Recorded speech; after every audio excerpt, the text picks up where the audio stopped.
Nagar market committee కార్యాలయం వద్ద ప్రస్తుతం మనము ఇక్కడ నిలబడ్డ ఇక్కడ మహిళలంతా ఇక్కడ గత కొన్ని సంవత్సరాలు అంటే దాదాపుగా 30 నుంచి 40 ఏళ్ళుగా వీళ్ళంతా ఇక్కడ మార్కెట్ కమిటీలో చాట కూలీలుగా పనిచేస్తూ పొట్ట పోసుకొని జీవనం కొనసాగిస్తూ కుటుంబాలను బతికించుకుంటున్నారు. అయితే ప్రస్తుతం ఏమైందంటే గ్రామాల్లో ఈ వరి ధాన్యం అనేది ఎక్కడికక్కడ ప్రభుత్వం ఐకేపీ కేంద్రాలు ఏర్పాటు చేయడంతో గ్రామాల్లో ధాన్యం అక్కడే వాళ్ళు కాంటా వేసుకొని అక్కడనే అమ్ముకుంటున్నారు. దాంతోపాటు కొంతమంది దళారీలు కూడా మార్కెట్ వైపుగా ధాన్యం రాకుండా ట్రేడర్స్తో ముందే మాట్లాడుకొని ఇక్కడ టౌన్కి వచ్చే ధాన్యం ఇంకా పక్కదారి పడుతుంది. దీనివల్ల ఏమైందంటే దాదాపు ఇంత పెద్ద సంఖ్యలో ఉన్న వీళ్ళకు చేట కూలీలకు ఉపాధి లేకుండా పోయింది. కనీసం ఇప్పటి వరకు వీళ్ళ దినం కష్టం చేసుకొని బతికిన వీళ్ళు ప్రస్తుతం ఉపాసం ఉండాల్సిన పరిస్థితి నెలకొన్నది. వారి మాటల్లోనే విందాం. అమ్మ, మీ పేరేం పేరమ్మా? లక్ష్మమ్మ. ఏందమ్మా నీ పరిస్థితి ఇప్పుడు? ఈ బయట అమ్ముతున్నారు, అన్ని వడ్లు అవన్నీ బయట అమ్ముతున్నారు. మాకు పని లేదు. ఏం పని చేసేస్తాను? మేము చాట కూలీలం. ఎన్నేళ్ళ నుండి చేస్తున్నామ్మా? 45 ఏళ్ళ. ఇప్పుడు నీకు వచ్చిన ఇబ్బంది ఏంది? బయట అమ్ముకుంటున్నారు, మాకు పని లేదు. ఏనో 1 కూటు 2 కూట్లు వస్తాయి, అదేదో దోశలు ఎత్తుకుంటాము, గప్పుకోతాము. ఇంతకుముందు ఎప్పుడు ఈయనే అమ్ముతుండ్రి, ఇప్పుడు ఎప్పుడు ఈయనే అమ్ముతుండ్రి, ఈయనే కొంటుండ్రి, ఈయనే బతుకుతుంటే ఏదో చారెడు దొరుకుతుండే.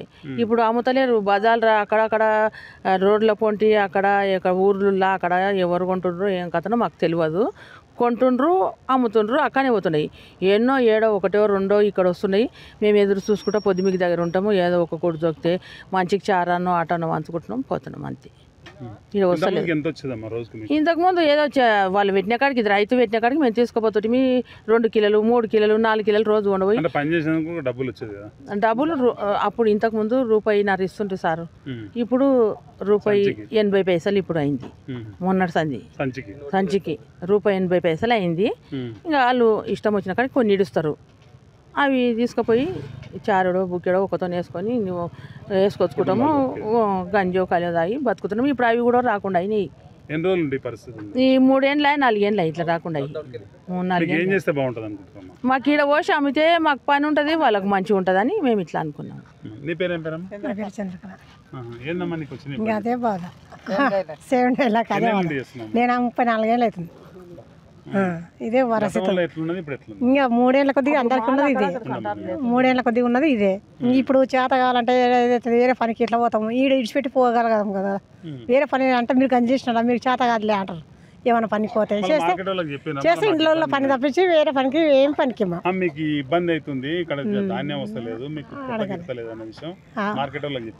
చెప్పలే. ఏం వాళ్ళు చేయరు, మేము చెప్పినా వేస్ట్. చెప్తే ఏం చేస్తారు వాళ్ళు? ఎక్కడో అమ్ముకుంటున్నారు. వాళ్ళ ప్రభుత్వము అక్కడ బయట అమ్ముకుంటాం. మాకే జీతాలు పడతలేవు, మేమేం చేస్తాము? ఏం చెప్పుదాము? అడిగినాం సారోళ్ళను, మాకే జీతాలు సరిగ్గా వేస్తలేరు, మేమేం చేస్తామమ్మా? ఎక్కడెక్కడనో గవర్నమెంట్ చేసింది, అది మేము చేసిందా మా చేతులు ఉందా అని చెప్పి సార్. నీ పేరేం పేరమ్మా? కథలమ్మ. అంతా ఒకటే. 45 ఏళ్ళు అవుతుంది. ఇప్పుడు 3 ఏళ్ళ కలిగా ఇబ్బంది అయింది. 3 ఏళ్ళ అంటే ఏం చేస్తే ఇమ్మీడియట్ గా మీకు ఏం చేస్తే బాగుంటుంది? ఇదే అంటే ప్రభుత్వం ఏం చేస్తుంది అంటే గ్రామాల్లో కొనుగోలు కేంద్రాలు పెట్టాలని పెట్టుకున్నారు. కానీ మాకు మాల్ ఇక్కడికి వస్తే మా పొట్టని అని మేము అంటున్నాం. అంటే గతంలో గ్రామాల్లో ఉన్నాయి, ఉన్నాక కొంత వచ్చేది. ఇప్పుడు ఏం రాకుండా ఇప్పుడు ఎక్కువ. ఏం పేరు మీ పేరు? నా పేరు మల్లేశం. ఏముంది ఇప్పుడు? దడవాయి పని చేస్తున్నాను. దడవాయి. ఎంతమంది ఉంటారు ఇప్పుడు దడవాయిలు చాటకూలీలు? చాటకూలీలు అంటే వాళ్ళ తెలియదు, మేము ఉండొచ్చు 300 మంది ఉంటారు. మాదైతే దడవాయిలు అయితే 46 మంది ఉంటారు సార్. గ్రామాల వాళ్ళు 300, 200 వాళ్ళు ఉంటారు. మొత్తం దగ్గర 2000 మంది వరకు ఉంటారు సార్. మొత్తం దగ్గర 1500 దీనిపైన ఆధారపడి బతికే వాళ్ళు. ధాన్యం అయితే మార్కెట్ ఏడికైతే రావడం లేదు. ఏదో వాళ్ళు కమిషన్ ఏజెంట్లు ఉంటారు కదా, వాళ్ళు తప్పించి వాళ్ళ ద్వారా కొద్ది ఏదో బాకీ ఉన్న వాళ్ళు వీళ్ళు వస్తుంటారు. ఈడ దీని మీద బతికిన వాళ్ళకైతే ఆధారం అయితే ఏం లేదు సార్. ఇంతకుముందు బాగా బతికేది. అందరూ ఒక మార్కెట్ యార్డు వ్యవస్థ తరపు నుంచి కొనుగోలు చేసేది. దాని ద్వారా వాళ్ళు ఎగుమతి వాళ్ళు తీసుకుపోయేది. ఇప్పుడు ఏంటంటే ఎక్కడంటే అక్కడ కొనుగోలు జరగడం జరిగింది. ఇంకోటి కళ్ళాల దగ్గరనే కొనుక్కోవడం జరిగింది. ఇంకా మార్కెట్ యార్డుకి ఏడొస్తారు సార్. ఇంకా కళ్ళాల దగ్గరనేమో 2100 పెడతారు. ఇప్పుడు ఎట్లా అంటే చూస్తారు కదా సార్, మీరు కళ్ళ ముందు 300. ఇప్పుడైతే మార్కెట్ యార్డ్ ఎప్పుడు కలకలలాడేది. ఇంతకుముందు గత ప్రభుత్వం అంతకుముందు ప్రభుత్వాలు ఏమిందంటే కొద్దిగా రూల్స్ మార్చినాయి. ఎందుకంటే ఇప్పుడు కళ్ళల దగ్గరనే కొనుక్కోవడం జరిగింది. రైతుకు ఏమి ఇబ్బంది కాకుండా జరగడం, కానీ మార్కెట్ వ్యవస్థ మాత్రం పడిపోయింది సార్. అయితే మీరు ఇన్నేళ్ళ నుండి ఇన్నే పని చేశారు, వేరే పనికి వెళ్ళలేదు కదా, 40 ఏళ్ళు 30 ఏళ్ళ నుండి పని చేస్తున్నాడు. ఇప్పుడు అకస్మాత్తుగా వేరే పని చేసుకోలేరు, మళ్ళీ ఏంది మీ పరిస్థితి? ఎట్లా సార్ వేరే ఇక్కడ సీజన్ లేనప్పుడు వేరే పనులకు వెళ్తున్నాం సార్. ఇట్లా ఉప్పర్కులో వేరే ఏదో అమ్మాలి పనికి దేనికో వెళ్ళిపోతున్నాం. ఇక మాకంటే చేతనైతే వేరే వాళ్ళు ముసలి వాళ్ళు కూడా వాళ్ళైతే చేయలేరు కదా సార్. ఇంక ఎలా అంటే ఎట్లా కాలం గడుపుతున్నాం అంతే. ఇక నరసింహ నా పేరు. ఏంది పరిస్థితి ఏంటంటే గత ప్రభుత్వం తెలంగాణ వచ్చిందంటే మాకు పనే లేదు. ఈ తెలంగాణ వచ్చి కళ్ళ కాంట్రాక్ట్ చేసిండ్రు. ఇంకా మొత్తం కాంట్రాక్ట్ కాడికి అక్కడ డైరెక్ట్ వాళ్ళే అమ్ముకుంటున్నారు. అయితే పోయిన సంవత్సరం కొద్ది ధరలు ఉండే, కొన్ని ఏళ్ళ నుండి ఏళ్ళ సంగన పోయినసారి ధరలు ఉండే, వడ్లకు ధరలు ఉండే. గవర్నమెంట్ కంటే 800 ఎక్కువ ఉండే ఇక్కడ. అయితే ఆ ధరను బట్టి వీడికి వస్తుంది. ఇప్పుడు ధర గవర్నమెంట్ రేటు ఈ రేటు ఒకటి సేమ్ ఉండవు.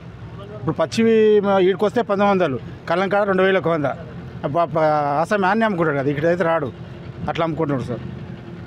అంటే ఏం చేస్తే మీకు మేలు జరుగుతుంది? మాకు గంజికి రావాలి. సెంటర్ పెడితే బాగుంటుంది. ఇలా సెంటర్లు పెట్టి గంజికి మాల్ వస్తే నడుస్తుంది సార్. సెంటర్ పెడితే బాగుంటుంది. ఇక్కడ సెంటర్ పెట్టి గవర్నమెంట్ నుంచి కొనుగోలు చేస్తే ఏమైనా మాకు లాభం ఉంటుంది. సెంటర్లో 1-2 సెంటర్లు వేస్తే ఇక్కడికి ధాన్యం వస్తుంది, మేము జోకుతాం, ఏమైనా వస్తుంది, బతుకుతారు. మండలాల వైజ్గా వేసారు కదా సార్. ఇప్పుడు మండల వైజ్గా వేసారు. ఇప్పుడు ఈ మామనార్ మండలాలకి అయితే ఇక్కడ మార్కెట్ యార్డ్లో అయితే సెంటరే లేదు అసలు. మండల వైజ్గా అయితే వేసారు, వాళ్ళ సెంటర్ దగ్గర వేసారు.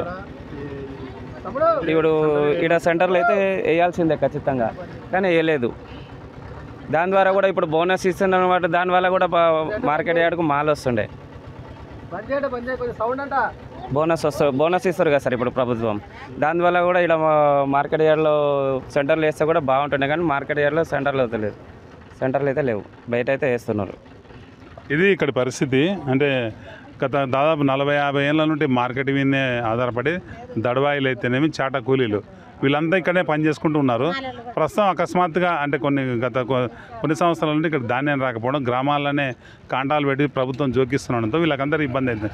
వీళ్ళ డిమాండ్ ఏంటంటే కనీసం కొంత ధాన్యమైన మార్కెట్కి వచ్చేటట్లు అధికారులు ఏర్పాటు చేయకపోతే తమ పూట గడవని పరిస్థితిలో ఉన్నామని, 40-50 ఏళ్ళు ఇక్కడ పని చేసిన తర్వాత, ఈ పని చేసిన తర్వాత ఇప్పుడు చేతగాని వయసుకు వచ్చామని, ఈ వయసులో తమకు తిండికి దొరకకపోతే ఎట్లా బతకాలని వారు డిమాండ్ అడుగుతున్నారు. ప్రభుత్వం దీనిపై సానుభూతితో వ్యవహరించి స్థానిక ప్రజాప్రతినిధులను స్పందించి ఈ సమస్యకు పరిష్కారం చూపాలని మహిళా చాట కూలీలంతా కోరుతున్నారు.